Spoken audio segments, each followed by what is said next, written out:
Don Rickles, the legendary Mr. Warmth, was one of the sharpest comedians to ever grace a stage. His career spanned decades, and he became a fixture in Las Vegas, on television, and in the hearts of millions. But behind his humor, there was also honesty. And before his death in 2017, Rickles revealed a startling truth about his longtime friend and late-night icon, Johnny Carson. Their friendship wasn't just about laughter on The Tonight Show. It was a complicated bond filled with respect, rivalry, vulnerability, and even a few shocking confessions. Fans always saw Carson as the untouchable king of late night, while Rickles was the unpredictable guest who could roast him without fear. But when Rickles looked back in his final years, he finally spoke openly about what Carson was really like away from the cameras. The revelations not only stunned fans, but also painted a picture of Carson that many never expected. This story goes far beyond television. It's about loyalty, fame, and the rare friendship between two men who shaped American comedy forever. When Don Rickles first crossed paths with Johnny Carson, it wasn't just another celebrity introduction. It was the beginning of a comedic partnership that television had never seen before. Rickles, known for his razor-sharp insults and fearless stage presence, was already making a name for himself in Las Vegas and Hollywood. Carson, on the other hand, was stepping into what would become his legendary role as the host of The Tonight Show. Their worlds collided at the perfect time, creating a dynamic that audiences couldn't get enough of. Rickles' style was different from anything television had ever showcased. He wasn't afraid to insult big stars, politicians, or even the host himself. Most talk show hosts would have cut the cameras or demanded a script change, but not Johnny Carson. Carson thrived on Rickles' unpredictability. He welcomed the chaos, allowing Rickles to say things others never dared to utter on live television. And that decision changed the trajectory of both men's careers.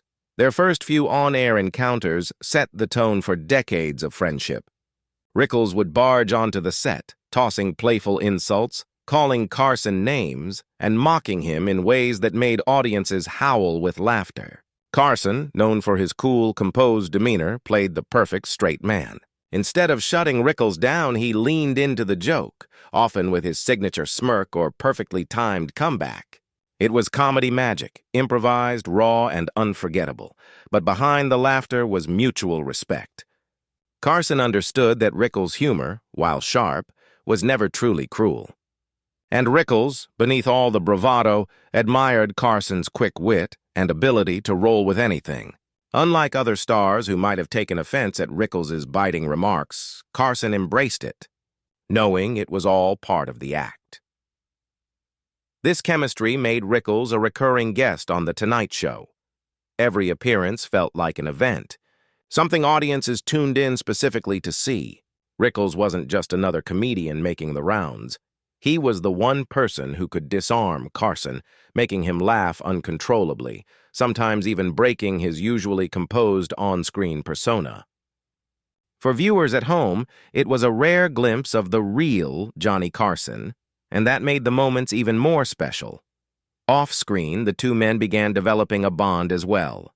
Carson admired Rickles' fearlessness, while Rickles respected Carson's ability to balance the pressures of fame with the responsibility of keeping The Tonight Show at the top of late-night television. It wasn't a friendship based on constant phone calls or family barbecues. Both men were notoriously private, but it was a relationship built on trust. Rickles knew he could say anything in front of Carson, and Carson knew Rickles would never betray that trust when the cameras were off. The true test of their friendship came in those early years, when Carson took risks by repeatedly booking Rickles despite the occasional backlash. Network executives sometimes worried that Rickles' humor was too edgy, too unpredictable, but Carson defended him. He recognized the unique energy Rickles brought to the show, and he wasn't about to let executives ruin it. That loyalty cemented Rickles' place in late-night history and showed just how much faith Carson had in his friend. As the years went by, their bond became a defining feature of late-night television. Audiences came to expect fireworks whenever Rickles appeared, and Carson delivered by giving him the freedom to be himself. What began as a chance encounter soon grew into one of the most iconic host-guest dynamics of all time. And for Rickles, the Tonight Show stage became more than just a platform. It became the place where he and Carson showcased their unique friendship to millions of people across America. By the time Carson became a household name, Rickles wasn't just a guest, he was family. Their first encounters laid the foundation for decades of unforgettable moments, and even in his later years, Rickles often spoke of how much those early days with Carson meant to him. It wasn't just about comedy, it was about trust, respect, and the kind of friendship that only comes along once in a lifetime. The friendship between Don Rickles and Johnny Carson was unlike anything Hollywood had ever seen. Most celebrity relationships are built on flattery, handshakes, and scripted pleasantries, but Rickles and Carson built theirs on the sharp edge of comedy. What made their bond special wasn't just the laughter. It was the unspoken trust and respect that allowed Rickles to say things to Carson no one else in the entertainment business dared to attempt. On The Tonight Show, Rickles earned the nickname Mr. Warmth precisely because he was anything but warm on stage. He insulted everyone, politicians, movie stars, singers, even average audience members, but his humor carried a charm that softened the blow. Still, when it came to Johnny Carson, Rickles took things to another level. He poked fun at Carson's looks, his mannerisms, even his personal life, things that would have been off-limits for almost any other guest. But Carson didn't just allow it, he encouraged it. That's what made their interaction so magical. Carson was famously controlled, a master at keeping his cool, but when Rickles came on, that composure cracked. Millions of viewers tuned in specifically to watch the king of late-night break character. Rickles had a way of getting under Carson's skin, not in a cruel sense, but in a way that disarmed him. His quick jabs often left Carson red-faced, doubled over with laughter or hiding his grin behind a hand. It was one of the rare times audiences saw Carson truly vulnerable, and that vulnerability made him more relatable. Behind the scenes, their friendship ran deeper than the laughs. Carson trusted Rickles. He knew that even when Rickles hit him with a brutal roast, it was never personal. It was part of their unspoken agreement. Rickles would deliver the jokes, Carson would play the straight man, and together they would create television gold. That trust was sacred in Hollywood, where egos often got in the way. Many stars couldn't handle Rickles' brand of humor. They avoided him or bristled when he teased them. But Carson embraced it because he understood the heart behind it. One famous story shows how far their respect for each other went. During one episode of The Tonight Show, Rickles accidentally broke Carson's cigarette box while guest hosting. The next night, Carson stormed onto the set of Rickles' other show, CPO Sharkey, barging in unannounced during filming. What followed was pure television magic. Carson confronted Rickles on camera about the broken cigarette box, and Rickles, caught off guard, hilariously tried to defend himself. The unscripted moment was comedy history, and it happened because Carson trusted Rickles enough to play along rather than shut him down. Their friendship wasn't about constant contact or spending every holiday together. Both men were private and guarded in their personal lives. But when they were together, whether on stage or in private dinners, they shared a deep bond. Rickles often spoke about how Carson treated him with genuine kindness off camera, never letting his fame overshadow their friendship. And Carson, in turn, admired Rickles' ability to make people laugh without malice, even when his jokes cut deep. What made their relationship truly unique was balance. Carson gave Rickles the freedom to push boundaries, and Rickles gave Carson a chance to show a side of himself that audiences rarely saw. Each elevated the other. Without Carson, Rickles might not have had the same platform to showcase his brilliance to millions of viewers. And without Rickles, Carson might not have had those unscripted, unforgettable moments that reminded audiences he was more than just a polished host. He was human. As the years went on, their appearances together became legendary. Whenever Rickles' name was announced, the audience would cheer louder, knowing they were about to witness something unpredictable. And Carson, no matter how many big stars sat on his couch, always saved a special place in his heart and his show for Don Rickles. Their friendship proved something rare in Hollywood, that respect doesn't always have to come from soft words. Sometimes it comes from laughter, honesty, and a willingness to let someone see the real you, flaws and all. And that's exactly what Carson and Rickles gave each other. A friendship built not on flattery, but on roasts and respect. For decades, Johnny Carson was the face of late-night television, the calm, witty, unshakable king of The Tonight Show. To the public, he seemed untouchable, confident, charming, and always in control. But as Don Rickles revealed in his later years, the man behind the curtain was far more complicated than the polished performer America adored. Rickles had a front-row seat to the duality of Carson's life. On stage, Carson was untouchable. Off-stage, he carried a heaviness that few people ever saw. Rickles once described Carson as a man who could make millions laugh, but struggled with his own inner battles when the cameras shut off. He was private, almost reclusive at times, and rarely let anyone past his carefully built walls.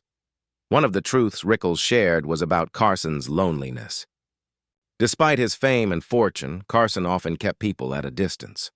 Even when surrounded by friends or colleagues, he projected an air of detachment. Rickles noticed this and respected it. Unlike many who tried to pry into Carson's personal life, Rickles let Carson come to him on his own terms. That respect built trust, and over time, Carson occasionally let Rickles see flashes of his vulnerability. Carson's personal life was also riddled with turbulence. He went through 3 divorces during his career, each one leaving scars. Behind the jokes and laughter, Carson struggled with maintaining stable relationships. Rickles hinted in interviews that while Carson loved being adored by an audience, he found intimacy in private life more difficult.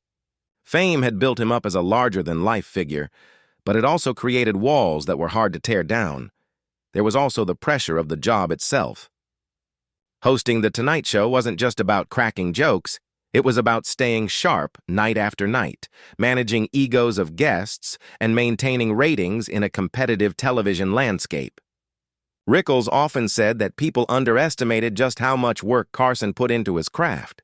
The effortless charm viewers saw came from years of discipline and pressure, and that weight sometimes took its toll on Carson's spirit. Rickles, with his natural ability to disarm people, became one of the few who could break through Carson's exterior. When Rickles roasted him, it wasn't just comedy, it was therapy. It reminded Carson that he didn't always have to be the perfect host. He could laugh at himself, even if just for a moment. Rickles gave Carson a gift that few others could: the freedom to drop the mask and simply be Johnny, not Johnny Carson, king of late night. Yet Rickles also acknowledged that Carson's darker side was real. There were times when Carson's temper flared, when he withdrew from friends, or when his mood turned icy. Many in Hollywood found him difficult to get close to, but Rickles never gave up on the friendship. He understood that Carson's struggles weren't about arrogance. They were about a man wrestling with the weight of his own success. In later interviews, Rickles admitted that he often worried about Carson's loneliness. He joked about it publicly, as comedians do, but privately he carried a genuine concern. He knew Carson longed for connection, but often sabotaged it by retreating into solitude. It was a paradox. The man who made America feel like his best friend often struggled to find that same companionship in his own life. What Rickles revealed before his death was not meant to tarnish Carson's legacy, but to humanize it. He wanted fans to understand that behind the curtain was a man with flaws, fears, and struggles just like anyone else. If anything, Rickles' honesty made Carson more admirable. To know that someone who carried so much pain could still bring so much joy to others only deepened the respect fans had for him. In the end, Rickles saw Carson for who he really was: a genius entertainer, a loyal friend, but also a fragile man who sometimes wrestled with demons no audience could see. And because Rickles was one of the few who loved him without judgment, Carson allowed him into that private world. Their friendship wasn't just about jokes. It was about 2 men navigating fame, loneliness, and the search for authenticity in a world built on appearances. When Johnny Carson passed away in January 2005, millions of fans mourned the loss of the man who had been a nightly presence in their living rooms for 3 decades. But for Don Rickles, the loss went much deeper. Carson wasn't just a television legend. He was a trusted friend, someone who had given Rickles the freedom to be himself on the biggest stage in late-night history. And as Rickles entered his own twilight years, he reflected openly on what their friendship truly meant. Rickles often described Carson's death as the end of an era. Television had changed, comedy had changed, and without Carson, there was no longer a platform quite like The Tonight Show that showcased the magic of unscripted humor. For Rickles, the memories of walking onto Carson's stage, tossing out insults, and watching Johnny's sly grin form never faded. Those moments weren't just television, they were snapshots of a bond built on trust and respect. In interviews after Carson's passing, Rickles was unusually candid. Known for his sharp tongue, he softened whenever Johnny's name came up. He admitted that Carson had been more than just a host. He had been an anchor in his life. "Johnny gave me freedom," Rickles once said. "He let me be me. And in this business, that's the greatest gift you can get." But Rickles also revealed the truth he had long kept private. Carson had been a lonely man, burdened by his own demons. Rickles never sugarcoated it. He told stories of Carson's quiet side, his tendency to retreat, and how their friendship, though not constant in phone calls or visits, was one of deep mutual respect. By speaking openly about Carson's struggles, Rickles didn't aim to tarnish his friend's image. Instead, he wanted fans to understand the humanity behind the legend. Rickles himself passed away in April 2017 at the age of 90. In the years leading up to his death, he frequently reminisced about Carson, almost as if he were preparing his own farewell. Friends and family noted that Rickles would often bring up Johnny in conversation, recalling how Carson's laughter was unlike anyone else's. Even in his final interviews, Rickles lit up when talking about the times he made. Carson laughed so hard that he broke character, moments that proved their bond was genuine and not just for show. The final goodbye between the two men wasn't a dramatic send-off. True to their personalities, it was understated. Carson, ever private, drifted from the public eye after his retirement in 1992, and Rickles respected that. They weren't constantly together, but their connection endured in unspoken ways. When Carson died, Rickles grieved quietly, honoring his friend with heartfelt words rather than spectacle. In his later years, Rickles took on the role of a storyteller, keeping Carson's memory alive. He told fans about the man behind the suit and the smile, the man who loved deeply but guarded his heart, who could be both the life of the party and the loneliest person in the room. Rickles wanted people to remember Johnny not just as the king of late night, but as a human being who, like all of us, struggled, laughed, and longed for connection. The truth Rickles revealed before his death wasn't shocking in a scandalous way. It was profound in its honesty. He showed that even the most powerful figures in entertainment carried burdens that fame couldn't erase. And in doing so, Rickles gave fans a final gift, the chance to see Johnny Carson not only as a legend, but as a man who lived, loved, and left behind a legacy far more complex than the one-liners he delivered every night. As Rickles himself said, "There'll never be another Johnny." And for Rickles, who spent his career roasting everyone he met, that was perhaps the highest form of respect he could give. Their story ended with Carson's passing, but the laughter they created together continues to echo, proof that even in Hollywood, friendships built on honesty and trust can stand the test of time.